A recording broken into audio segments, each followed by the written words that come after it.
bois au torrent. Ton Dieu est là, maintenant, ici, parmi nous, plein de force et de gloire, et il touche son peuple puissamment.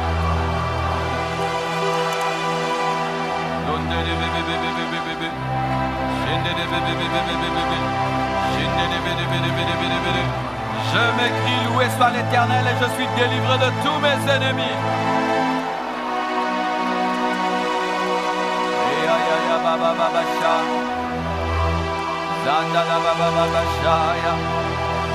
Entre dans sa présence. Entre dans sa présence. Le roi t'invite. Le roi t'invite. Entre dans sa présence. Le roi des rois t'invite. Il est glorieux au milieu de nous. Le roi t'invite. Porte tes vêtements blancs et entre sous le sang de Jésus. Et entre sous le sang de l'agneau. Devant le trône de grâce. Le trône de grâce. Le trône de grâce. Alléluia. Son trône est entouré de chérubins. Son trône est entouré de chérubins. Son trône est entouré de séraphins. Son trône est pur, parfait, revêtu de gloire. Son trône est ici. Son trône est ici. Son trône est ici.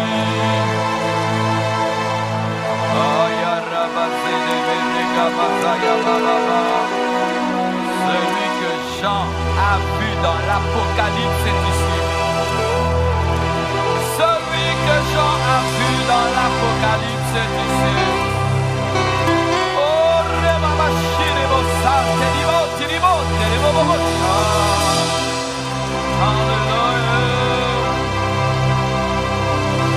il a dit à la femme samaritaine, l'heure est venue, elle est déjà arrivée, où les vrais adorateurs adoreront le Père en esprit et en vérité, car ce sont là les adorateurs que le Père recherche en esprit.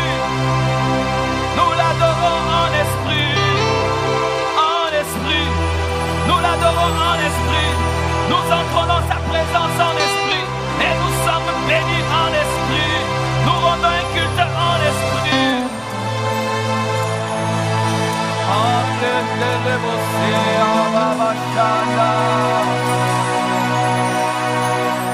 Je t'aime, je t'aime, oh je t'aime, oh je t'aime, je t'aime encore, encore et encore, je t'aime, oh, je t'aime, je t'aime, je t'aime, je t'aime, je t'aime, oh,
Nous acclamons le roi des rois. Acclame le Seigneur.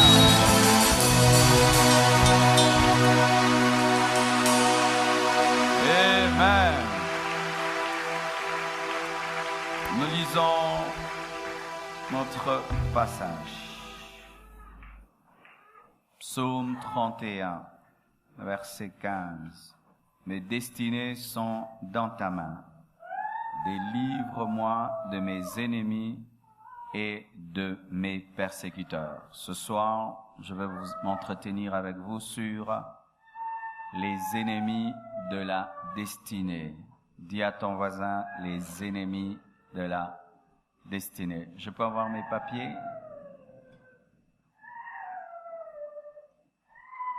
Ok, j'ai besoin de 10 choristes. Ils vont m'aider à prêcher aujourd'hui. 10 choristes. Aujourd'hui, Dieu va te communiquer la sagesse de la destinée. Amen.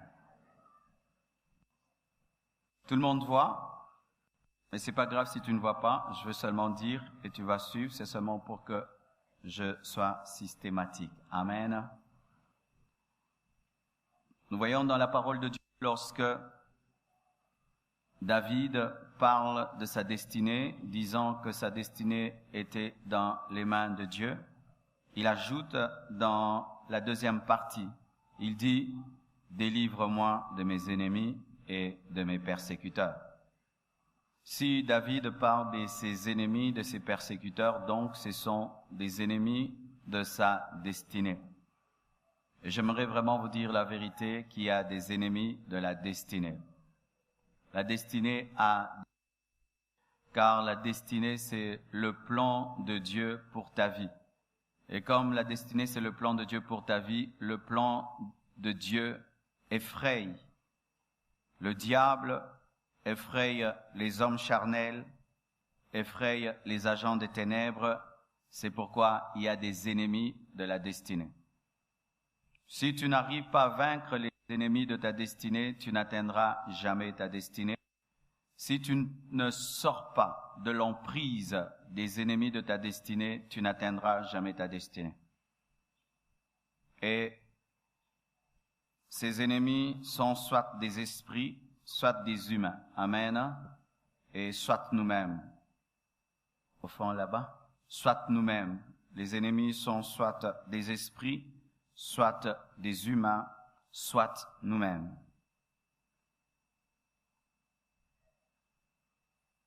Souvent, ce sont les enfants qui pensent qu'ils n'ont pas d'ennemis. Ils sont dans une mauvaise innocence. Vous voyez l'innocence de Ève, elle est dans le jardin d'Éden et pour elle, le serpent n'est pas un ennemi. Pour elle, c'est quelqu'un de normal.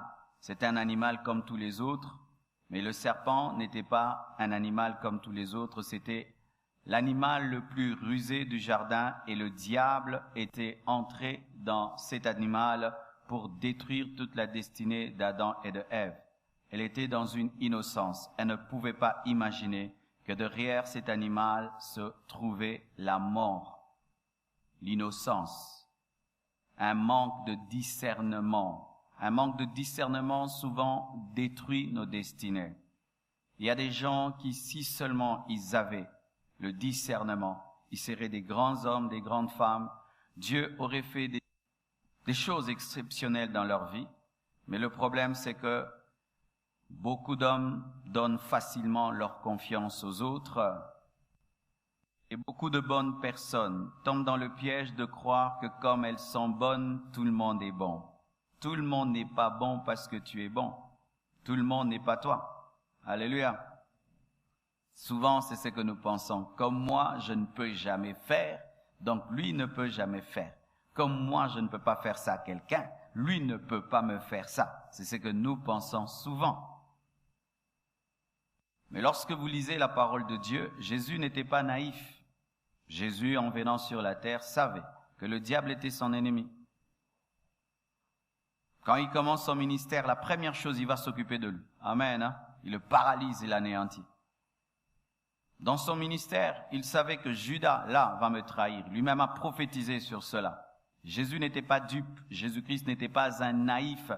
Ce n'était pas ce genre de saints que nous imaginons, ces saints qui sourient tout le temps et qui voient le bien partout. Jésus n'était pas comme ça.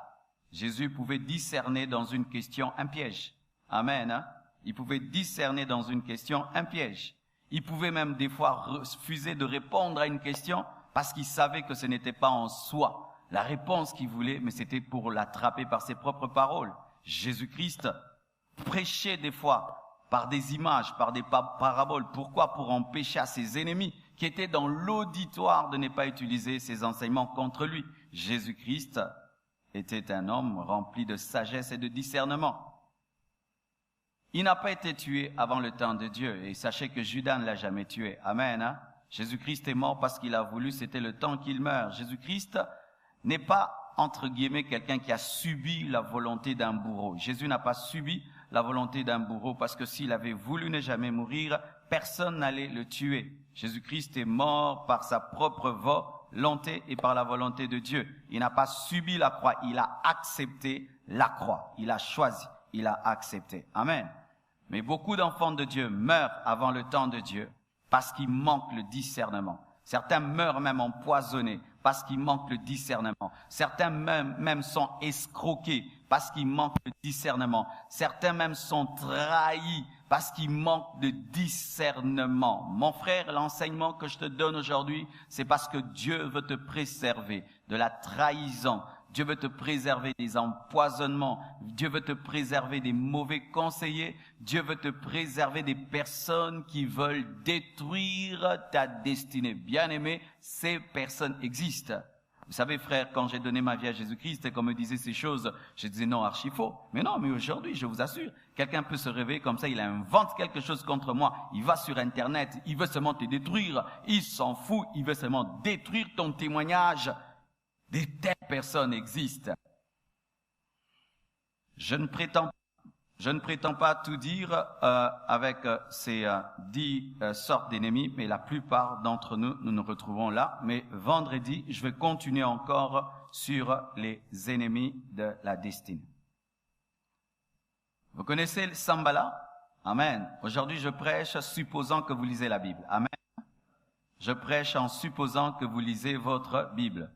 Lorsque Néhémie est allé construire la muraille de Jérusalem, il y a eu Sanballat, Tobija et Gershom, amen, qui se sont opposés à la construction de la muraille, qui se sont opposés au projet de Néhémie de bâtir la muraille. Qui sont les Sanballat? Sanballat ne se manifeste pas tant que tu n'as pas un projet grand. Sanballat ne se manifeste pas tant que tu n'as pas reçu la permission du roi de bâtir quelque chose de grand. Sanballat ne se manifeste que lorsque la grandeur commence. Amen. Ce sont des ennemis qui ne se révèlent que dans la grandeur. Si là tu ne vis pas encore la grandeur, tu ne verras pas Sanballat. Mais ce n'est pas que Sanballat n'existe pas. Il n'a pas d'intérêt à se manifester parce que tu ne construis rien. Tu ne bâtis rien. Et quand je dis construire, ce n'est pas seulement une maison. C'est que tu ne poursuis rien de grand. Alors il n'a pas besoin de se manifester. Et des fois nous sommes étonnés que tu vives très longtemps avec un frère dans la chair, un ami, mais un jour, il se révèle comme Sanballat. Et tu es très étonné. Mais non, tu ne bâtissais rien. C'est pourquoi il ne pouvait pas révéler le Sanballat qui était en lui. C'est le jour où que tu vas commencer à faire des grandes choses qu'il va se révéler comme étant Sanballat. Alléluia. Sanballat. Sanballat est un type d'ennemi qui ne se révèle que lorsqu'on fait des grandes choses. Qui ne se révèle que lorsque tu es proche d'un projet. Que tu veux faire quelque chose d'important. Quelque chose qui va transformer ta vie. C'est lorsqu'il vient pour s'opposer. Et pourquoi Sanballat s'oppose? Sanballat s'oppose seulement parce qu'il est jaloux. Il est seulement jaloux de Néhémie. Il est jaloux que tu bâtisses la muraille. Il est jaloux que tu fasses quelque chose d'important. Et aussi, pourquoi Sanballat est un ennemi? Il est complexé. Il souffre d'un complexe, soit de supériorité, soit d'infériorité. Les personnes souvent complexées, qui ont un complexe de supériorité, n'acceptent pas que quelqu'un fasse plus qu'elle. Si seulement tu commences à faire quelque chose qui la dépasse, du coup, il devient un ennemi. Alléluia. Et d'autres, c'est un complexe d'infériorité. Et le complexe d'infériorité nous pousse toujours à attirer les autres vers les bas pour qu'ils nous ressemblent. Les Sanballats sont souvent des petites personnes dans leur tête, remplies de complexes. Ils se trouvent seulement tellement petits. Ils se trouvent tellement petits, et ils supportent pas que quelqu'un devienne grand. Il doit tout faire pour te ramener là où il est. Et c'est souvent l'esprit que nous avons à Kinshasa, au Congo. c'est que tant qu'un ami est à ton niveau, tout va bien. Tant qu'une amie est à ton niveau, tout va bien. Si seulement il commence à faire un petit décalage, il commence à mieux étudier, il finit ses études, il se marie ou il trouve un travail, il achète une voiture, ceci, rien que des petites choses comme cela, Sambala se manifeste. Pourquoi lui, il a moi? Pourquoi lui va construire la muraille et moi, je ne veux pas construire cette muraille? Les Sambala. As-tu un Sambala dans ta vie? Fais très attention à Sambala. Sambala est capable de détruire ce que tu fais. Il est capable de détruire la nuit ce que tu construis pendant le jour. Il est capable d'anéantir tes efforts. Et Néhémie, face à Sambala, qu'est-ce qu'il faisait? Il construisait avec... Ils avaient à la fois des instruments spirituels et ils avaient des instruments de guerre. Amen. Avec Sambala, tu dois opérer dans la sagesse que j'appelle la sagesse d'être prudent comme un serpent et d'être simple comme une colombe. C'est-à-dire que tu as l'humilité de la colombe, mais tu as la prudence du serpent. C'est-à-dire que je t'aime, mais je suis prudent. Amen. Ainsi, Néhémie protégeait et bâtissait. À la fois, il utilisait un matériel de construction, mais aussi un matériel de guerre, faisant qu'on ne pouvait pas détruire ce qu'il bâtissait avec un matériel de construction. Vous comprenez ce que je dis? Alléluia. Et Sambala, il vient pour saper ta détermination. Lorsque tu travailles dur et tu veux bâtir quelque chose de grand, Sambala vient pour te décourager. Est-ce que tu vas y arriver? Est-ce que tu y arriveras? D'ailleurs, ce que tu construis, c'est rien. D'ailleurs, si seulement un renard passe par là, ta muraille va tomber. Il vient pour te décourager. Et la technique de Néhémie face à Sambala, c'était quoi? Continuer malgré tout. Amen. Quand tu as un Sambala dans ta vie, ne t'arrête pas. Continue. Il te critique, tu continues. Il dit ça va tomber, tu continues. Tu continues jusqu'à ce que tu termines. Si Sambala t'amène seulement à t'arrêter, il t'a vaincu. Ne vous arrêtez pas lorsque vous avez des Sambala dans vos vies. Des gens qui n'aiment pas que tu avances, que tu bâtisses, ne les écoute pas, continue. Si tu vois Sambala dans ta vie, sache que tu es en train de faire quelque chose d'important. Il est la prophétie que tu es devenu important. Parce que Sambala ne se manifeste jamais au hasard. Il ne se manifeste que lorsqu'il y a une muraille à construire. Un homme de Dieu a dit, tes guerres prouvent que tu n'es pas mort parce qu'on ne combat pas les cadavres. Tes combats sont la preuve que tu n'es pas mort parce qu'un cadavre, on ne le combat pas. Lorsque quelqu'un meurt, on arrête. Le combat prend fin, on l'enterre. Et même un ennemi, quand tu meurs, il peut même devenir très gentil. Mais si tu sens, les gens sont sur toi tout le temps, tu es vivant, tu n'es pas mort. Ne t'arrête pas. C'est parmi les grands secrets dans la vie. N'aie jamais s'arrêter. Bien aimé, une fois j'ai étudié des gens qui ont un mauvais témoignage. J'ai étudié des gens qui vivent dans le péché et qui même dans leur ministère sont en train de commettre des scandales. Bizarrement, ils prêchent tous les jours. Il prêche tous les jours. Il y a un, j'étais étonné, il est tous les jours à la télé. Il prêche. Mais dans toute la ville, on sait qu'il vit mal. Mais il continue à prêcher. Bien aimé, vous savez qu'il m'a inspiré. Il m'a inspiré positivement. J'ai dit, waouh, comment ce monsieur, avec tout ce qu'on dit sur lui dans la ville, il a le courage de prêcher. Et puis l'esprit m'a dit, à Kinshasa, tant que tu ne t'arrêtes pas, tu n'es pas mort. Alors il me dit, toi aussi, le jour que les gens vont t'attaquer, continue seulement. Et d'ailleurs, toi, tu as un bon témoignage. Alors continue malgré ça. Bien aimés frères et sœurs, des fois dans la vie, quand je veux m'arrêter, je regarde un aventurier, il continue. Ah, moi aussi je continue. Parce que c'est lui qui lui devait s'arrêter. Ah, et moi je m'arrête pas, je continue. Et qu'est-ce qui se passe souvent? 1 mois, 2 mois, tout le monde en parle, après les gens l'oublient, et il continue. Ah, j'ai dit non, c'est une bonne technique. Ne t'arrête pas. Alléluia. Ne t'arrête pas. Une fois que tu t'arrêtes, c'est alors que tu meurs. Ne vous arrêtez pas. Ne vous arrêtez pas. Les Haman. Alors, Haman était un homme élevé. Mais tout le monde se prosternait devant lui, sauf un homme qui s'appelait Mardochée. Mardochée était une sentinelle, mais une sentinelle qui avait un dieu, le dieu des Hébreux. Alors, Mardochée refusait de se prosterner devant Haman, et Haman a décidé de tuer Mardochée. Pourquoi? Parce qu'il était différent. Les Haman se révèlent seulement quand tu es différent. Tout le monde va à droite, toi tu vas à gauche, il devient ton ennemi. Pourquoi tu ne fais pas comme tout le monde? Pourquoi tu ne parles pas comme tout le monde? Il te hait pourquoi? Parce que tu es particulier. Les Haman n'aiment pas la particularité. Les Haman n'aiment pas les gens qui ont une forte personnalité, qui ne se laissent pas diriger facilement. Les Haman n'aiment pas ça. Les Amans sont des personnes qui aiment dominer les autres, qui aiment qu'on puisse les adorer, qu'on puisse les glorifier. Et quand toi tu ne l'adores pas, tu ne le glorifies pas, il est prêt à te faire du mal. Bien-aimé, toi qui as une forte personnalité, tu vas rencontrer dans ta vie des Amans. Je me souviens, il y a très très longtemps, alors que j'étais jeune, j'étais invité à faire une modération dans une grande conférence. Et moi, Dieu m'avait enseigné depuis très longtemps qu'il faut respecter les hommes de Dieu, mais jamais leur donner la gloire de Dieu. Alors on m'a mis comme modérateur. Et pendant qu'on adorait, il y avait le chef des modérateurs de la conférence. Je n'étais pas le chef, j'étais parmi les modérateurs. Et puis je vois un cortège, les hommes de Dieu devaient maintenant entrer, les orateurs.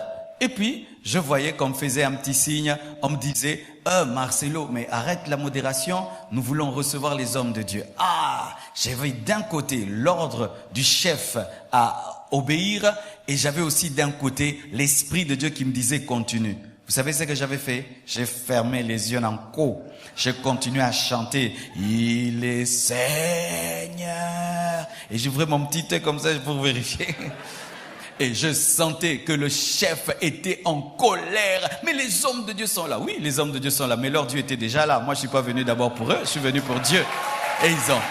Et puis ils attendaient que j'arrête. Je n'arrêtais pas. Malgré eux, ils sont entrés. Et j'ai vu le chef de la conférence en colère. Il est entré. Il me regardait d'un mauvais. Moi aussi, je l'ai regardé. Au même endroit. Alléluia. J'ai fini ma modération. Je suis rentré à pied à la maison. Gloire à Dieu. Toi qui as une forte personnalité, quand ton non c'est non, ton oui c'est oui, tu vas rencontrer Aman. Aman n'aime pas les gens qui ont une position. Aman, il aime déjà qu'on manipule, des gens qu'on dirige. Mais quand tu sais qui tu es, où tu vas, Aman va te persécuter. Il voudra même te tuer. Il y a des gens qui meurent à cause d'Aman parce qu'il a pu dire non. Je ne veux pas adorer, je ne veux pas m'arrêter, je veux continuer. Même si vous êtes contre, je le ferai parce que Dieu m'a dit. Souvent, Aman va te tuer. Mais s'il te tue par la volonté de Dieu, ce n'est rien. Il te permet d'avoir une récompense, la récompense d'être martyr. Mais ce qui arrive souvent aux Aman, c'est qu'ils tombent eux-mêmes dans le piège qu'ils ont creusé, car Aman est mort sur le poteau qu'il avait préparé à Mardoché. Alléluia. Le Sanhédrin. Le Sanhédrin était constitué des pharisiens et constitué des sadducéens. C'était les chefs spirituels d'Israël. Et lorsque Jésus-Christ a commencé à avoir du succès dans le ministère, ils se sont mis ensemble alors qu'ils étaient très divisés. Certains croyaient en la résurrection, d'autres ne croyaient pas. Certains croyaient aux anges, d'autres ne croyaient pas. Mais ces deux blocs se sont mis ensemble afin de détruire et de tuer Jésus. La Bible nous dit que les Sanhédrins cherchaient une chose, attraper Christ par ses propres paroles, de sorte qu'ils envoyaient dans la populace qui l'écoutait des hommes qui vont seulement dire « il avait dit ». Les Sanhédrins cherchera à t'attraper par tes propres paroles. Bien-aimé dans la destinée, apprends à parler. Amen. Hein? Apprends à parler. Et des fois, ne dis pas tout. Tu n'es pas toujours obligé de tout dire. Je reviens de quelque part, je viens de faire une grande affaire. Et puis tu me demandes, je viens d'où? Je te dis, je reviens de quelque part. D'où? Je viens de la ville. D'où? Mais de la ville. Mais de faire quoi? Faire des affaires. Lesquelles? Des affaires. Je suis pas obligé de te dire ma vie, t'es pas mon père ni ma mère. Même mon père et ma mère ne me demandent pas tout.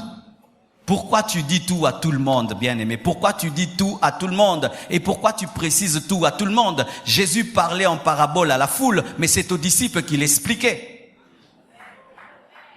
Tu risques de mourir avant le temps de Dieu. Tu risques de mourir avant le temps de Dieu. Les Sanhédrins, ce sont des politiciens. Ce sont des stratèges. Ce sont des hommes avec une sagesse tellement élevée que lorsque tu es face à eux, tu dois être plus sage et plus intelligent qu'eux. À un niveau de la vie. Ce n'est pas un homme qui te combattra. Ce seront des hommes qui feront des réunions et ils font des réunions de 50 personnes et ils mettent ensemble 50 cerveaux pour avoir une idée contre toi seul. Il y a de tels niveaux de la vie où toi tu dors chez toi. Les gens ne dorment pas. Ils sont en train de faire des réunions sur comment t'avoir. Souvent, quand nous prions, Seigneur, élève-moi. Si tu dis, Seigneur, donne-moi une rose, tu as demandé des épines. Car Dieu ne peut pas te donner une rose sans te donner les épines. Et Dieu ne peut pas te donner une destinée sans te donner des ennemis de la destinée. Mais le problème, c'est que nous voyons souvent le bon côté de la destinée, mais nous oublions les ennemis de la destinée qui sont réels et très très réels, aussi réels que le Dieu qui nous a donné la destinée. Des hommes intelligents, des hommes forts capables, qui se mettent ensemble afin de détruire un homme. Et je t'assure, frères et sœurs, souvent, lorsque 1000 hommes font une réunion, ils vont t'envoyer un seul Judas. Mais derrière Judas, il y a des hommes. Ne prends jamais à la légère un homme, car il se peut que derrière un homme, il y a des hommes. Ne prends pas à la légère un homme, car derrière un homme, il peut avoir des hommes. Un jour, un homme, il rencontre une femme sur la route et il la convoite.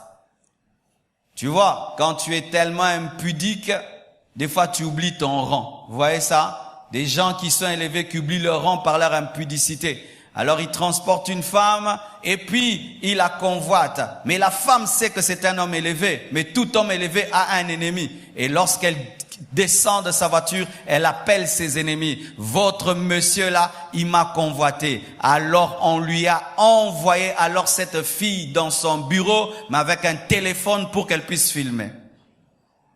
C'était une femme, mais il n'y avait pas qu'une femme. Il y avait des hommes derrière la femme. Frères et sœurs, plus Dieu t'élèvera, plus le nombre de tes ennemis va grandir. Plus Dieu t'élèvera, plus les stratégies seront élevées. Plus Dieu sera précis, plus les attaques seront précises. Le Sanhédrin finit comment? Si tu es avec Dieu, ils seront confondus, car tout le mal qu'ils vont te faire, Dieu va le changer en bien. Ils ont crucifié Jésus, mais Jésus est mort, il est ressuscité, et il a reçu le nom qui est élevé au-dessus de tout autre nom. Alléluia! Face au Sanhédrin, il faut avoir Dieu. Si tu n'as pas Dieu, le Sanhédrin va t'anéantir. Les Judas. Judas, qui était-il? Judas était l'un des disciples de Jésus-Christ et à qui Jésus avait confié la caisse. Sachez qu'on ne confie pas la caisse à n'importe qui, on confie la caisse à quelqu'un de confiance. Et Jésus-Christ n'avait pas confié la caisse à Judas pour le piéger, non. Il avait confié la caisse à Judas par confiance. Amen. Hein? Ce n'était pas pour le piéger, non. C'était parce qu'il avait confiance en lui. Et Judas, la Bible nous dit qu'il touchait à la caisse. Il touchait à la caisse jusqu'à ce qu'il touchait à la caisse ne suffisait plus. Il voulait plus et il a vendu le propriétaire de la caisse.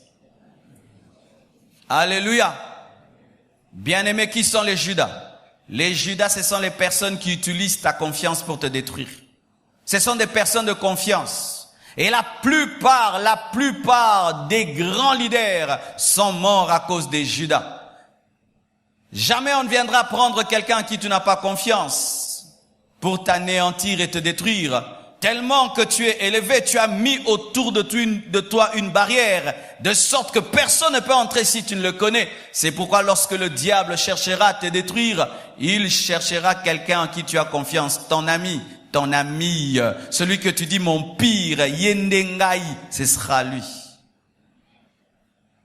Judas, c'est les personnes en qui on donne la confiance, mais qui utilisent cette confiance contre nous.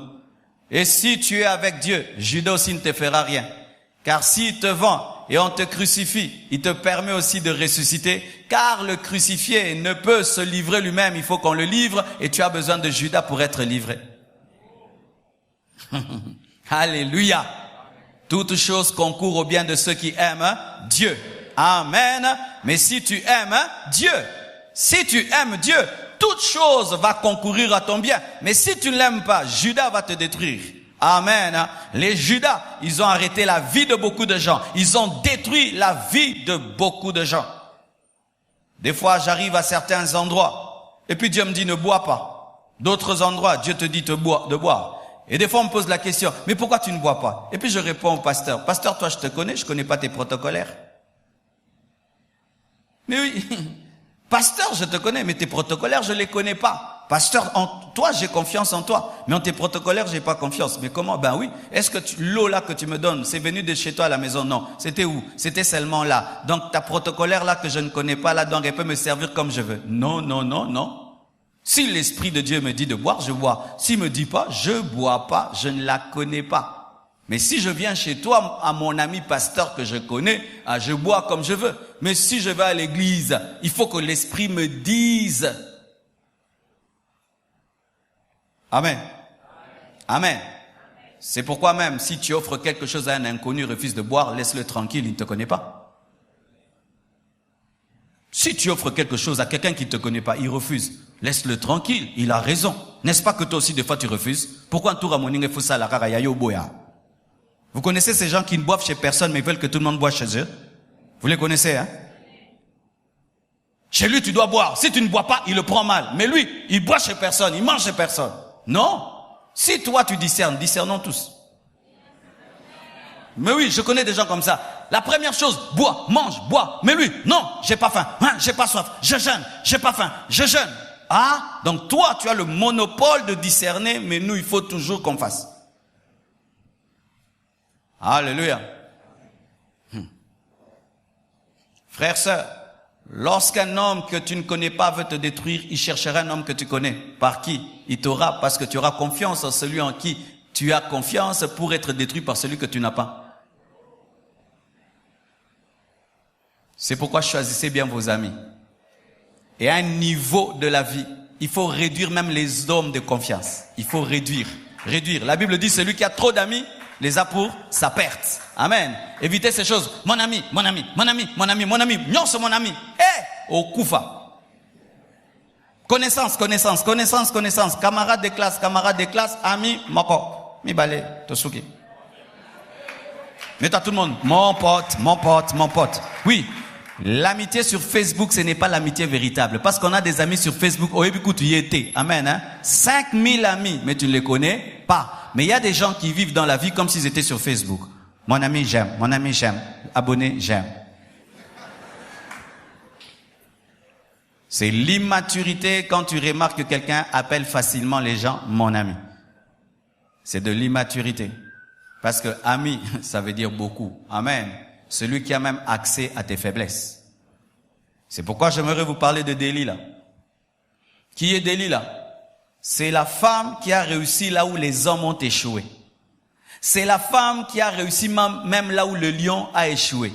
C'est la femme qui a réussi là où même des bataillons ont échoué. C'est la femme qui a réussi là où des princes ont échoué. Des hommes forts ont échoué. Elle, dans sa faiblesse, elle a réussi. Faites attention à Delilah. Ce sont des faibles mais des costauds. Ce sont des ennemis qui ont une apparence de faiblesse mais qui ont une plus grande force que les gens qui ont la force. Les Delilah. Les Delilah, ce sont des personnes qu'on aime mais qui cherchent à découvrir notre point faible pour nous détruire. C'est pourquoi fais très attention aux gens que tu aimes beaucoup. Jamais Samson ne pouvait dormir sur le cuisse d'un ennemi.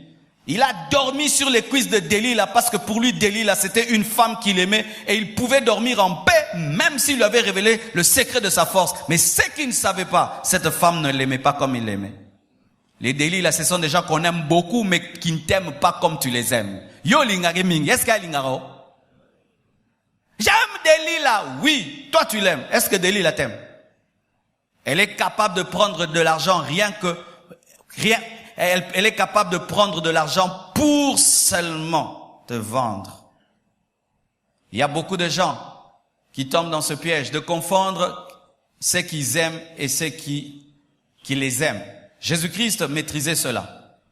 Pierre aimait beaucoup Jésus-Christ et Jésus-Christ aimait beaucoup Jean. À Jean, il a confié sa mère. À Pierre, il a confié l'Église. Il a dit à Jean que lui aimait, qui était son disciple préféré, qui dormait sur sa poitrine. Il dit, fils, voici ta mère. Mais à Pierre, il lui a laissé l'église. C'est lui qui a prêché le jour de la Pentecôte. L'homme qui a prêché le jour de la Pentecôte était l'homme qui aimait Jésus. Pierre aimait beaucoup Jésus, mais Jésus aimait beaucoup Jean. Il y a une différence entre aimer et être aimé. Ton problème c'est quoi? Quand tu aimes trop, tu penses qu'on t'aime trop. Non, c'est pas parce que toi tu aimes trop qu'on t'aime trop. C'est ça le problème de Samson. Samson pense que comme il aime beaucoup Delilah, et il peut lui révéler le secret qui tient toute sa vie. Tu t'imagines ça? Toute sa vie. C'est-à-dire que Samson aimait Delilah à un niveau. Mais Delilah, Samson ce n'était qu'une marchandise. Une marchandise. Toi tu l'aimes beaucoup, mais tu n'es qu'une marchandise. Et coupe ses cheveux. Et devant elle, on crève les yeux de l'homme qu'elle aime. La Bible ne nous dit pas qu'elle a pleuré, qu'elle était mal à l'aise. Peut-être dans les films, mais dans la Bible, on ne nous montre pas. Elle était là lorsque Samson était ridiculisé. Elle était là. Et qu'est-ce qui arrive au Delilah? Elle meurt lorsque Samson retrouve l'onction. Alléluia. Faites attention aux gens qui veulent à tout prix connaître vos secrets. Faites attention à ces personnes trop curieuses qui aiment tout savoir. Je vais te donner un secret dans la vie.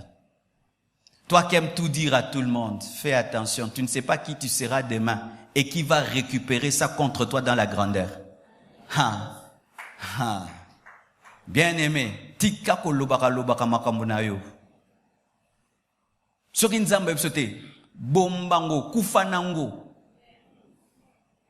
Parce qu'il y a des gens, quand ils sont jaloux de ton présent, ils te ramènent dans ton passé des choses que tu as confessées. Il y a des gens comme ça. C'est pourquoi j'aimerais même dire ici, vous qui encadrez les gens, vous savez, vous pouvez encadrer quelqu'un, demain devient plus grand que vous. N'allez pas par jalousie révéler maintenant ses cures d'âme. Oui. Alors moi je l'avais délivré, c'est ça maintenant. Marcelo, non, on avait pris pour sa délivrance. Moi je l'avais baptisé. Marcelo, moi je l'avais formé. Il fallait le dire quand j'étais rien. Fais attention mon frère, toi qui dis tout aux gens. Fais très attention.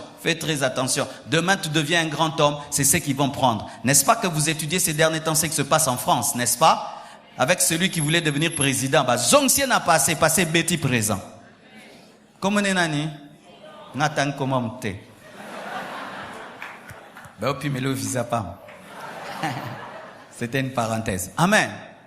Le passé. Faites attention à ces personnes. Je préfère des gens, l'esprit te dit va dire, c'est bon. Mais pas des personnes qui aiment tout le temps creuser, connaître les choses sur les autres. Et tu vas remarquer, Yosef c'est belé, il y a le belé rotin. Alors il faut faire ceci avec les gens qui aiment connaître trop de choses sur les gens. Avant que je dise, toi aussi dis d'abord. Comme ça, j'ai une arme contre toi, moi aussi j'en ai. Comme ça, tu sors, moi aussi je sors. Tu vas voir, il va s'en aller. Donnant. Tu me donnes ton secret, je te donne le mien. Et pas question de lui donner un grand secret, je te donne un tout petit, non, grand.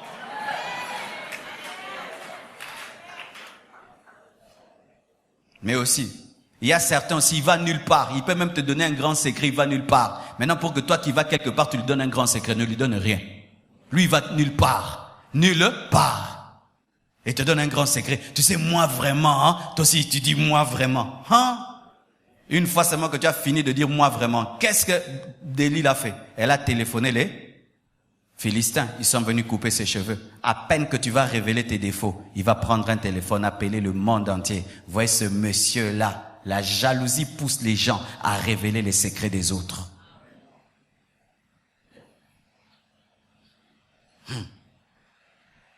Écoutez mes frères, mes sœurs. J'ai un problème aujourd'hui. J'ai trop de choses au même moment. Alors Voici mes frères. Ce n'est pas parce que vous êtes en train de causer et que vous n'avez plus rien à dire qu'il faut dire des choses. S'il n'y a plus rien à dire, lève-toi, rentre à la maison. Tu vas dire des choses que tu vas regretter. Amen. Parce que nous commençons à révéler des choses qui vont nous détruire lorsqu'il n'y a plus rien à dire.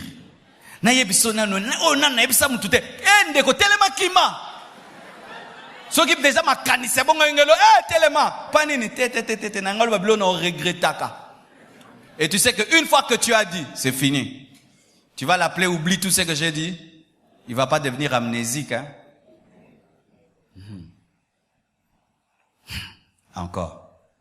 Vous aussi qui aimez trop écouter, faites attention, on n'écoute pas tout.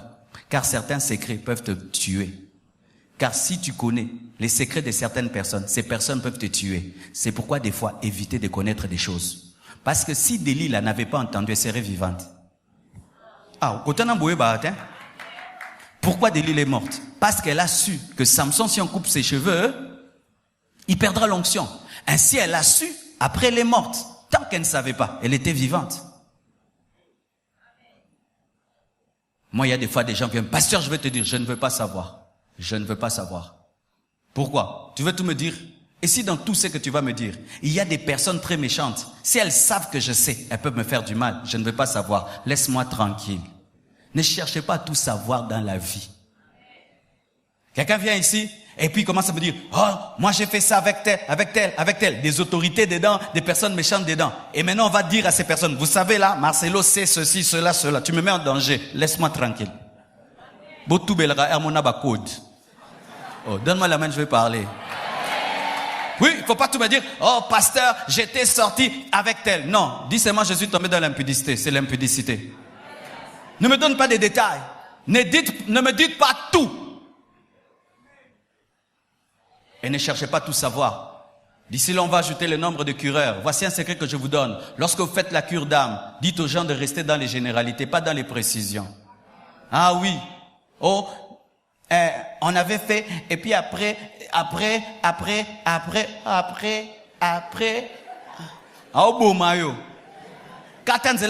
Raccourci. Et maintenant, force de connaître, ça fait quoi? Après qu'une personne puisse jeter des choses dans la poubelle se jette en quoi? Il y a sans elio ba salité na yo. Yosko sans ya ngwe panan. Ah.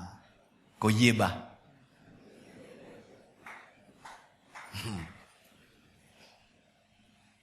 Bien-aimés frères et sœurs, Delilah, si tu ne l'aimes pas, tu ne vas pas tout lui dire.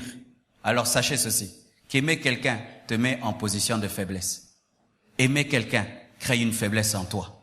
C'est pourquoi quand tu aimes quelqu'un, tu dois être sûr que tu aimes une bonne personne. Tu dois être sûr que tu aimes une bonne personne. Car si tu n'aimes pas une bonne personne, elle va utiliser ta faiblesse pour te détruire. Il faut être sûr d'aimer une bonne personne. Ne donnez pas vos cœurs aux gens facilement. Amen. Hein? Je t'aime de l'amour du Seigneur. Mais babolingo msusu na penza na discerner yo. Amen. Hein? Les Achitophel. Dis à ton voisin, très dangereux comme leur nom. Achitophel, c'était un conseiller de David. La Bible dit que ses paroles étaient comme des ainsi dit le Seigneur. Lui, quand il parlait, sans être prophète, c'était comme si Dieu a parlé. Quel niveau de sagesse, quel niveau d'intelligence. Lorsqu'il conseillait un roi, le roi écoutait comme si c'était un prophète, mais il n'est pas prophète. Il a un niveau de sagesse qui fait que ce qu'il dit arrive toujours. C'est-à-dire un stratège, un homme intelligent, un homme sage. Mais la Bible nous dit que lorsque Absalom s'est rébellé contre son père, lui, il a choisi le fils rebelle Absalom. Et il a commencé à donner des conseils à Absalom. Et que dit la Bible? Lorsque seulement David a su qu'Achitophel était avec Absalom, il a dit fuyons. Fuyons, on ne gagnera pas. Il a un homme extraordinaire avec lui. Mais il a seulement commencé à prier pour que Dieu transforme les conseils et qu'il paralyse les conseils de Achitophel. Achitophel, c'est un homme qui te donne des bons mauvais conseils. Dis bons mauvais conseils. Aïe, aïe, aïe, aïe. Vaut mieux que te donne des mauvais conseils. Tu vas les discerner clairement. Les bons mauvais conseils, c'est grave. Je donne un exemple. Tu décides de commencer une entreprise. C'est ta conviction. Amen, hein? Mais moi, je viens, je t'apporte un conseil. Mon frère, est-ce que tu as déjà maîtrisé ce domaine-là? Non. En soi, tu vois, dans l'investissement, il faut bien faire l'étude du terrain. Et puis trouver des partenaires, et puis l'étude du milieu, et puis de trouver un capital au cas où le risque, tout. C'est une chose que tu peux faire, mais dans 5 ans. Au Talikabi. Ah, raison. Au Zongi, au Kundiango, 20 ans. Vous connaissez des gens comme ça? Des Achitophel. Ou toi tu es dans la foi, lui il est dans la raison. Mais quand il dit, il te convainc, mais ton cœur dit non. Achitophel, c'est quelqu'un qui est dans ta vie. il te donne des bons conseils, mais ces bons conseils ne te profitent en rien. Ce sont des conseils qui sont en l'encontre de ta destinée. C'est-à-dire que toi, dans ta folie, tu es avec Dieu. Mais lui, dans sa sagesse, il est sans Dieu. Vous comprenez bien, hein? Alléluia. C'est-à-dire, quand tu as des convictions, tu veux faire, ça marche. Mais lui, quand il te donne les conseils, ça marche pas. Faites l'évaluation de tous les conseils que vous avez reçus et ça vous a amené où? Il se peut que c'est Achitophel qui est votre conseil.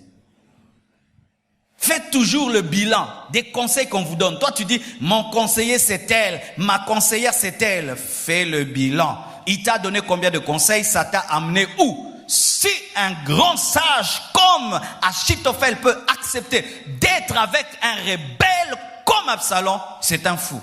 Parce que la première sagesse, c'est qu'on n'est jamais avec un rebelle. Sa sagesse ne l'a pas empêché d'être avec un rebelle, donc c'est un fou. Alléluia. Les pharaons, j'aime bien ses ennemis. Les pharaons, je les aime. Pharaon a dit clairement à Moïse qu'il était contre lui. Vous ne sortirez pas d'ici. Vous ne sortirez pas. Je ne veux pas. Clairement, il s'est opposé à Moïse. Il a dit, je ne veux pas. Vous allez rester en Égypte. Les pharaons, ce sont des ennemis clairs. Il te dit clairement qu'il est contre toi, qu'il ne croit pas en toi, qu'il ne croit pas en ta destinée, que Dieu ne t'a pas appelé, Dieu ne t'a pas oint. Moi, je les aime. Pourquoi? Ils te poussent vraiment vers Dieu et tu sais qui ils sont clairement. Tu as un pharaon dans ta vie qui s'oppose clairement à toi, sache qu'il va finir dans la mer Rouge. Continue seulement. Continue, malgré qu'il te décourage, malgré qu'il s'oppose à toi, continue. Mais rarement nous rencontrons des pharaons. La plupart de nos ennemis sont sournois. Amen. Hein? Ils sont souvent cachés. Ils te montrent qu'il est avec toi, mais il n'est pas avec toi. Rarement nous rencontrons les pharaons. Mais si tu en as déjà rencontré, n'aie pas peur. Car souvent les enfants de Dieu, bizarrement, ils craignent plus les pharaons que des personnes sournoises. Alors qu'une personne sournoise, tu peux lui donner confiance et elle te détruit. Mais Pharaon, déjà, tu es sur tes gardes. Amen. Hein? Chaque fois que Moïse était face à Pharaon, il savait que c'était un ennemi, quelqu'un qui est contre. Jamais lui donner la confiance. Mais nous, souvent, si quelqu'un te dit, nga nazandoki, nakulia yombuloyo, non. Lorsque Pharaon te dit que tu ne sortiras pas de l'Égypte, tu sortiras, c'est une prophétie en l'envers. Un sorcier qui me dit qu'il me tuera, donc je vivrai. Parce que le diable ment. Donc quand le diable dit mort, c'est la vie. C'est un menteur, il ment tout le temps. Même quand il te dit tu vas échouer, donc tu vas réussir parce que lui, il ne fait que mentir. Même quand il dit la vérité, c'est un mensonge. Vous à qui des puissants des ténèbres clairement ont dit, je veux faire ceci, nous allons faire cela. Moi, des esprits me sont déjà apparus pour me dire, Marcelon va te tuer avant que le plan de Dieu s'accomplisse. Ils ont prophétisé que ça s'accomplira et ça s'accomplit. Si clairement un magicien t'a dit, moi, si je ne suis pas ton oncle, on verra si ce mariage va marcher. Va louer le Seigneur, ce mariage va marcher. Il a prophétisé que ça marchera. Alléluia. Pourquoi Dieu ne s'est pas chargé de Pharaon la première fois? Directement, il fallait que Dieu commence par la 10e plaie. Il fallait que directement Dieu puisse directement tuer le fils de Pharaon pour qu'il puisse libérer Israël. Mais Dieu voulait appuyer sur l'accélérateur Pharaon pour faire démarrer la voiture Moïse. Donc plus il énervait Dieu, plus Dieu disait, tu verras ce que je te ferai. Bien aimé, lorsque les oppositions sont claires, les miracles sont clairs. Lorsque les combats sont clairs, évidents, les miracles doivent être évidents. C'est pourquoi Dieu a fait des miracles clairs, parce que l'opposition était claire.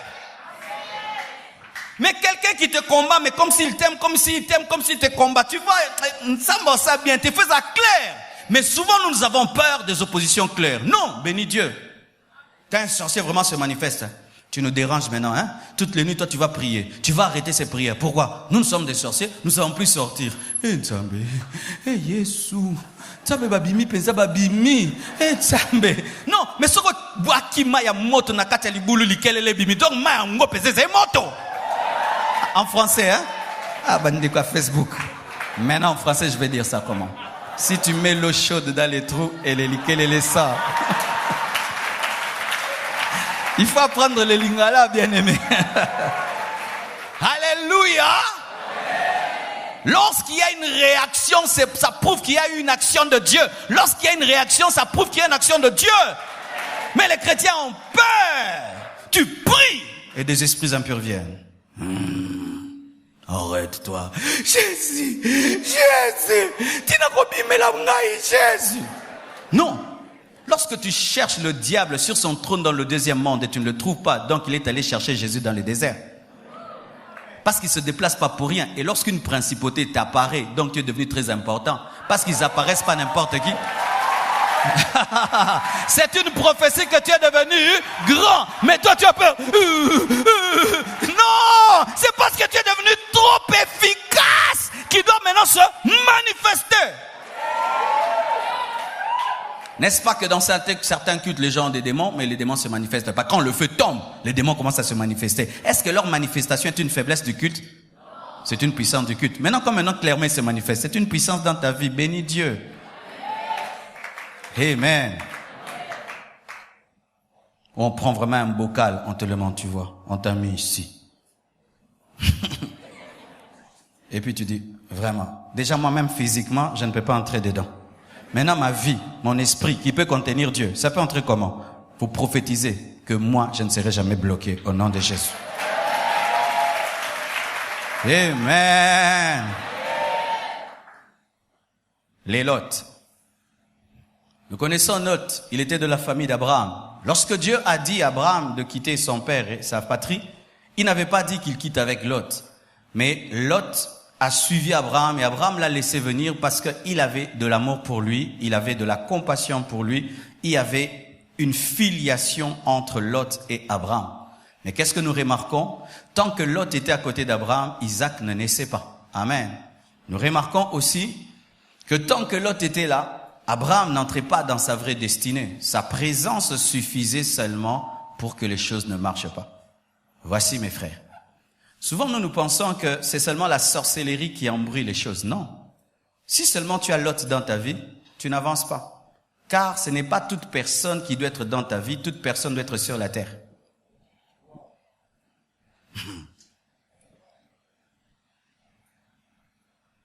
Tu ouvres un restaurant et tu prends quelqu'un qui n'est pas lavé, qui sent très mauvais et tu le mets dans ton restaurant comme serveur. Est-ce que ça va avancer? Est-ce qu'il est sorcier? Mais tu as mis Lot. Alors même si c'est Lot-là est ton oncle, chasse-le. Parce qu'il refuse de se laver. Mais nous les Congolais, nous gardons nos colottes. Dans l'entreprise, même s'il va détruire l'entreprise par esprit des familles. Tu fais une affaire avec un membre de famille, mais il est en train d'écrouler ton affaire. Il écroule ça. Mais tu le gardes. Pourquoi? Neveu. Neveu Lot. Faites attention, vous qui voulez faire des affaires en famille. Si Dieu ne t'a pas convaincu, ne le fais pas. Car souvent, l'esprit familial nous amène à voir le sang au lieu de voir la compétence. Ainsi, tu établis des frères incompétents et tu laisses des personnes qui ne sont pas de ta famille qui sont compétentes et tu tombes parce que l'autre est de ta famille, mais ce n'est pas l'autre qui donne Isaac. C'est pourquoi faites aussi le bilan de la présence des gens dans vos vies. Depuis que tu es dans ma vie, est-ce que ma vie est montée ou elle a reculé? Il faut faire des bilans. Il faut faire des bilans. C'est seulement nous, les enfants de Dieu, tu es avec quelqu'un, on est là. Non, non. Il faut faire un temps. Tu dis, ça fait des années que je suis avec toi. Est-ce que tu as apporté ou tu n'as rien apporté? Ainsi, je peux te mettre, continuer à te mettre parmi mes amis ou je te mets parmi mes connaissances. Ah oui. Lot empêche à Isaac de naître. Et comme il empêche Isaac de naître, donc c'est Lot qui rend Sarah stérile.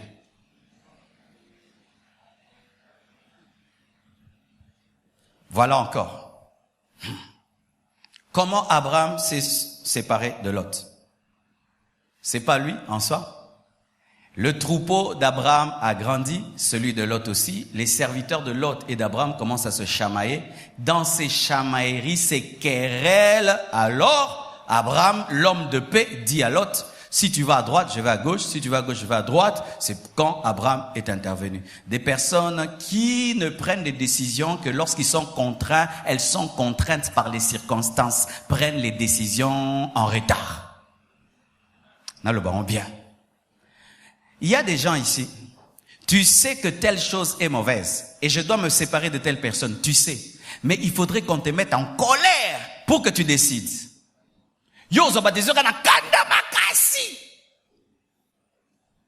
Alors, qu'est-ce que Dieu va faire? Il va t'aider. Il va faire qu'il y ait des problèmes entre tes serviteurs et ceux de l'autre, comme ça tu décideras.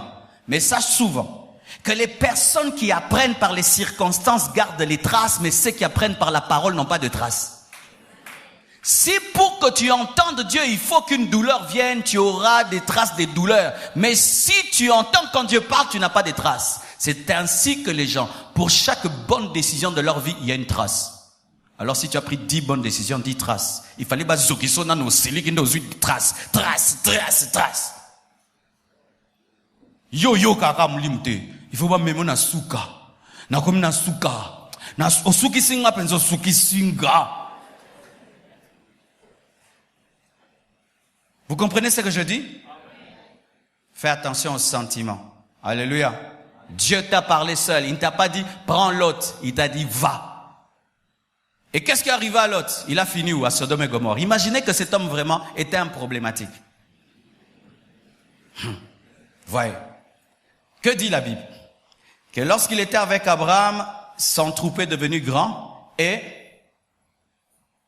celui d'Abraham aussi est devenu grand de sorte qu'ils se sont chamaillés. D'accord? Donc il était devenu riche et aussi Abraham riche. Et quand ils se séparent, Lot, à qui Dieu n'a même pas parlé, il choisit mieux qu'Abraham. Colovision. Ma poni colovision. Lui choisit la plaine. Au lieu de dire non, moi je l'ai suivi, je prends les mauvaises choses, toi prends les bonnes choses. Il était tellement égoïste que même dans la vision de l'autre, il prend les bonnes choses. Et maintenant lui, il choisit la verdure, la plaine, mais il finit où? En Sodome et Gomorrhe. Preuve que Dieu n'était pas avec lui, il était avec Abraham, car celui qui est resté est devenu plus grand que celui qui a reçu les bonnes choses, et celui qui est resté, qui avait reçu les moindres des choses, a délivré celui qui s'est retrouvé à Sodome et Gomorrhe. Mais voilà maintenant le Lot qui sort de Sodome et Gomorrhe, c'est un riche. Celui qui les libère, il est riche? Oui, c'est lui qui avait Dieu.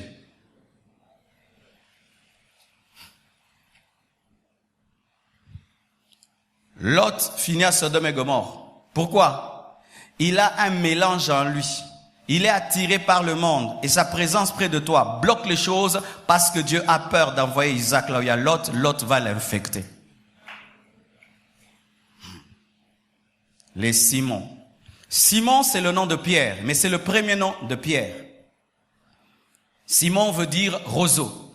Et le roseau, c'est une plante qui pousse dans l'eau et qui subit le courant d'eau. Si le courant va à droite, le roseau va à droite. Si le courant va à gauche, il va à gauche. C'est une plante sans position. Sa tige est comme du plastique. Vous connaissez ça, hein? Ces plantes qui sont comme du plastique, qui ne sont pas fermes, mais qui peuvent suivre tous les courants sans se casser. Les arbres qui sont rigides, quand le courant est trop fort, se cassent. Pourquoi? Parce que ils résistent. Mais le roseau ne se casse pas. Il suit tous les courants, à droite et à gauche. C'était ça le nom de Pierre. Et dans la parole de Dieu, on ne donne pas le nom à quelqu'un pour rien. C'est parce que son caractère ressemble à son nom. Et il avait un caractère de balance. Amen.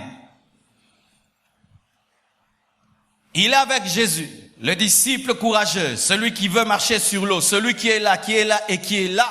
Mais Jésus-Christ dit, on frappera le berger et le troupeau se dispersera. Pierre dit, moi je ne le ferai pas. Et Jésus-Christ lui dit, toi d'ailleurs, avant que le coq ne chante 2 fois, tu me trahiras 3 fois.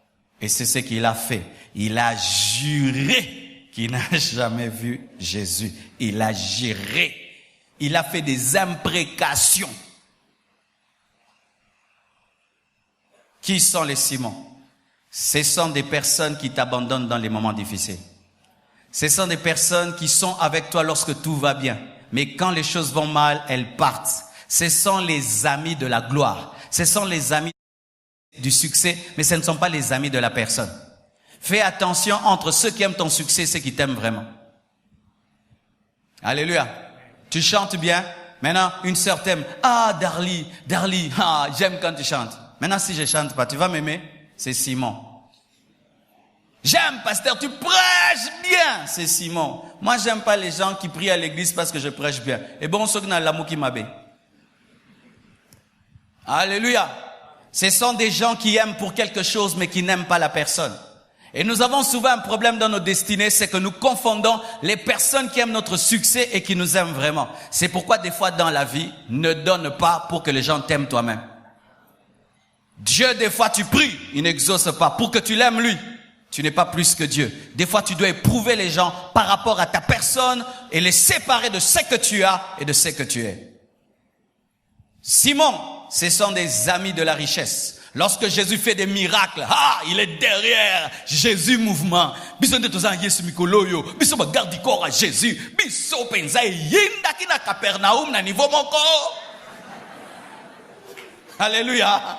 Là, il rentre à la maison, il raconte à sa femme, Jésus est terrible. Il a regardé un aveugle seulement, l'aveugle l'a vu. Jésus-Christ a fait ça, tout le monde était là. Jésus, non, Jésus. Quand on l'arrête, naïbioté.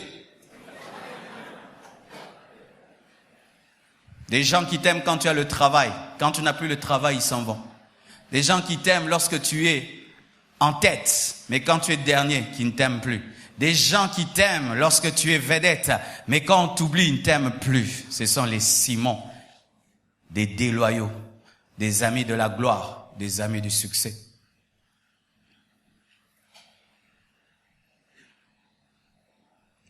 Un temps dans ma vie, j'ai eu un problème de santé. Et pendant 6 mois, je ne prêchais plus. Mais vous savez, j'avais vécu des choses, c'était grave. Pendant 6 mois, je ne prêchais pas. Et j'invitais les gens à prêcher. Et des fois, j'étais dans mon bureau. Il faut voir, tu es au bureau là. Les fidèles te frappent au bureau. Coco, oui, ma fille. Il dit, pasteur, je cherche le prophète là. Il est là. À l'équipe, ils avaient, waouh. Oui, mon frère. Oui, non, je cherche l'homme de Dieu là qui avait prêché. Waouh. Oui, mon frère, je cherche celui qui avait prêché hier. Waouh. Je dis, je suis vivant. Il m'oublie déjà. Et si je mourais? On a besoin de décision. On a besoin de décision. On a besoin de décision. On a besoin de décision. Si tu trouves que tu es entouré de Simon, fuis. Pour qu'ils deviennent des pierres.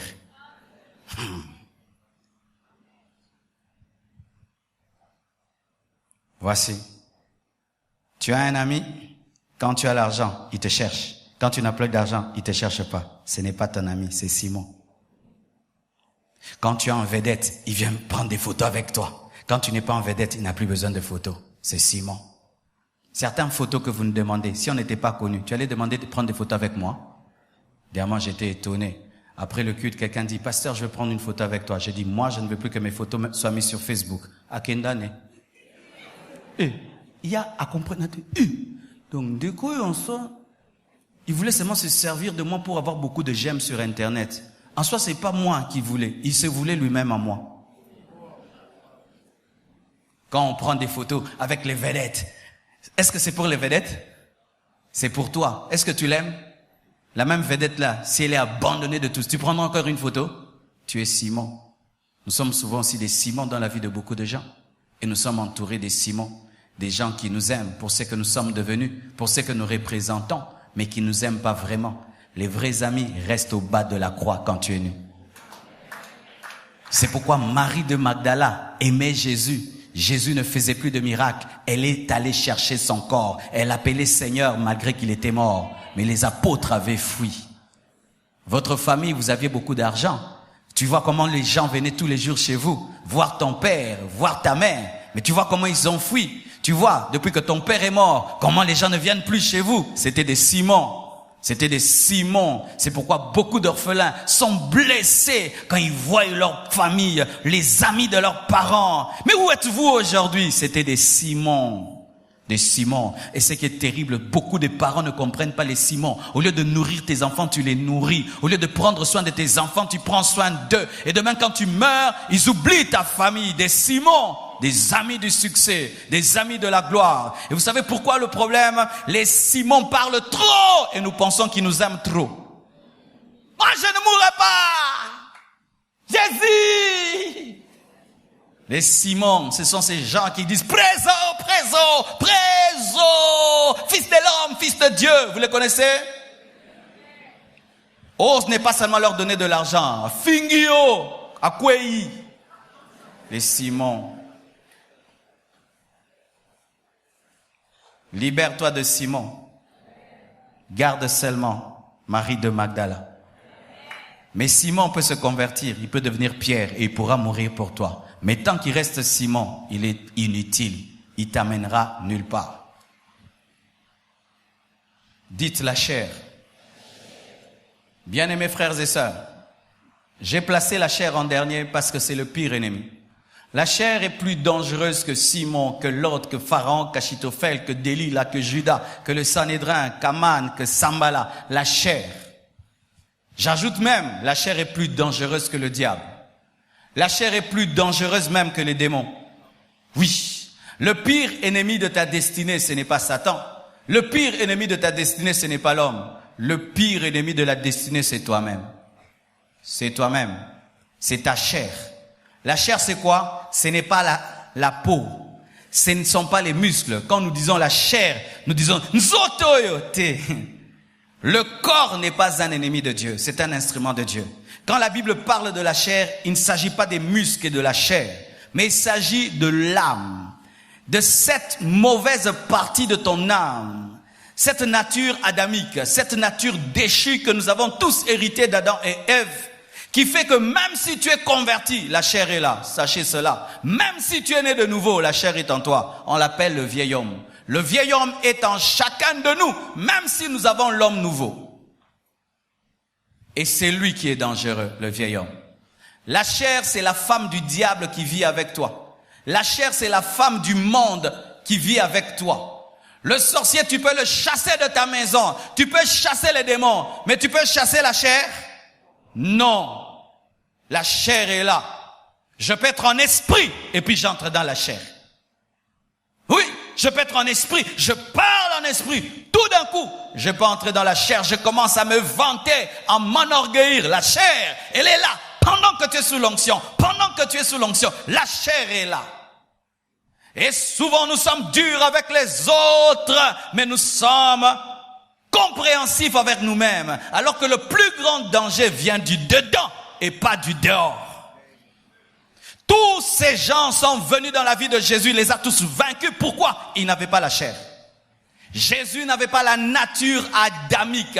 Jésus-Christ n'avait pas la chair dans le sens, pas des muscles, mais il n'avait pas une âme qui avait une tendance vers le péché. C'est pourquoi il n'a jamais péché. Maintenant, que pouvons-nous faire? Lui, il a tout vaincu parce qu'il n'avait pas une âme adamique, il n'avait pas une nature déchue. Comment nous pouvons faire? La Bible nous révèle ceci, que celui qui veut venir après moi, qui se charge tous les jours de sa croix. C'est une crucifixion journalière jusqu'à ta mort. Voici ce qui arrive avec la chair. Tu l'as crucifiée aujourd'hui, demain elle va se réveiller. Tu dois encore la crucifier, demain elle se réveille. Tu la crucifies. Il n'y a pas une crucifixion permanente de la chair. Elle est régulière. Il y a des mises à jour de la chair et de sa crucifixion. C'est pourquoi tu sens des fois, au début de ta vie chrétienne, tu avais dominé tel péché, mais après 5 ans, il a mouki. Au Santarango, pendant une période là, tu domines un péché. Tu vois 6 mois après,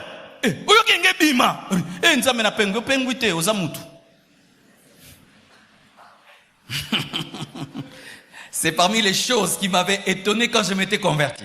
Quand je m'étais converti, bien aimé, je sentais comme une boule de feu dans mon cœur. Je sentais comme si je planais, j'étais dans les nuages. Et je disais, oh vraiment, Saint-Marcelo. Un jour, oh, tu sens des choses. Tu dis, un peu un goût. Saint-Esprit, oh Yesu natikio. Il dit non, je suis là. Mais comment tu peux être là? Mais je sens aussi ça. Il dit, ouais, c'est dans la Bible. Tu dois crucifier cette mauvaise partie. Comment je peux la crucifier? Je dois monter sur la croix? Non, tu dois te considérer comme mort avec moi. Comment? Oui, aïe aïe aïe. Le salut est dans la considération. Ça va, je vais te donner un grand secret, mais tellement facile que ce sera dur que tu croies. Tu sais, si je te dis là, derrière toi, il y a un diamant d'1 milliard de dollars, tu vas pas croire. Pourquoi? C'est trop grand et trop facile. Pareil aussi. Voici comment on arrive à vaincre la chair. Tu dois te considérer comme mort avec Christ quand il mourait. Que quand il mourait, toi aussi tu mourrais avec lui. Et tu étais en lui quand il mourait. Et ta chair en lui était crucifiée. Tu dois te compter comme mort avec Christ par la foi. Et si tu le crois, ça entre en toi. Et chaque jour de ta vie, tu dois te compter comme étant mort avec Christ et tu seras mort avec Christ.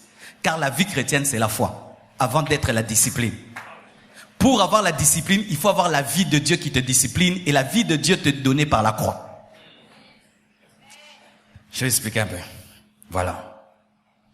Tu vois, par exemple, si tu étais impudique, tu cherches à vaincre l'impudicité par toi-même. Voici le problème que tu auras. Tu regardes une femme. Eh Seigneur, eh Seigneur, eh Seigneur, eh Seigneur, eh Makanisi, eh Nzambe, eh Seigneur, eh Seigneur, Nzambe limisa, eh Seigneur, eh Seigneur. Pas si.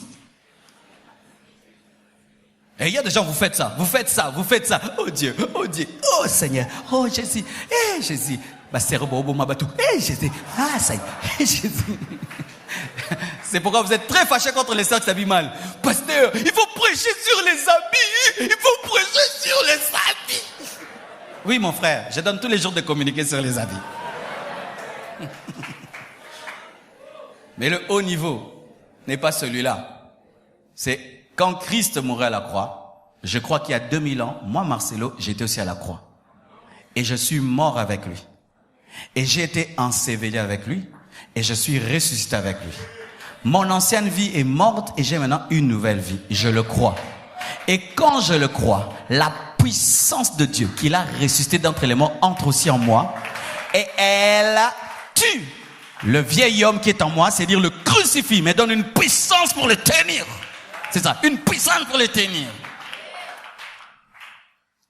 Et ainsi, des fois je peux oublier même que tu es une sœur. Amen, hein? Ah oui, bah frère, nous on faisait des retraites, hein. On entre en jeûne, des sœurs par ici, des frères par là-bas, on prie, tu oublies même. Tu oublies, il faut oublier, à sa sœur. Oui. Yo mona bangwernyos.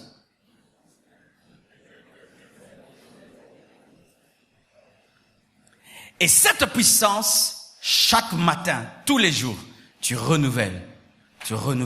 Aujourd'hui encore, je suis mort. Ressuscité avec Christ, ça se renouvelle. C'est comme si tu as téléchargé un antivirus, maintenant il se renouvelle sur Internet. Et aller sur Internet, c'est la communion par la foi, par la prière. Mais tu dois d'abord avoir premièrement l'antivirus et cela c'est le jour de ta conversion. Maintenant tu dois le mettre à jour par la connexion dans la prière. Mais si tu veux mettre à jour un antivirus sans l'avoir acheté, tu ne l'as pas. Mais nous ne pouvons pas l'acheter parce que ça coûte trop cher. C'est pourquoi Dieu nous le donne par grâce. Non, l'évangile, c'est beau. L'évangile, je vous dis, c'est la haute sagesse de Dieu. Alors, si tu sais que ton pire ennemi dans ta destinée, c'est toi-même, tu vas veiller plus sur qui? Le problème, nous veillons sur les gens. Ndoki. Ndoki. Non, ton ennemi, le premier n'est pas Ndoki, Satan. Non, ce n'est pas Satan, parce que l'homme sans le diable pêche. Le premier homme, pour pécher, avait besoin du diable. Mais les autres hommes n'ont pas besoin du diable pour pécher. Ils pêchent parce qu'ils sont pécheurs. Mais le diable vient accélérer la vitesse du péché. Ta voiture roule à 50 à l'heure, je la pousse. Est-ce que c'est moi qui l'a fait rouler? Le diable te trouve pécheur. C'est pourquoi il n'y a pas l'école de l'orgueil. Banababo tamara, le lend.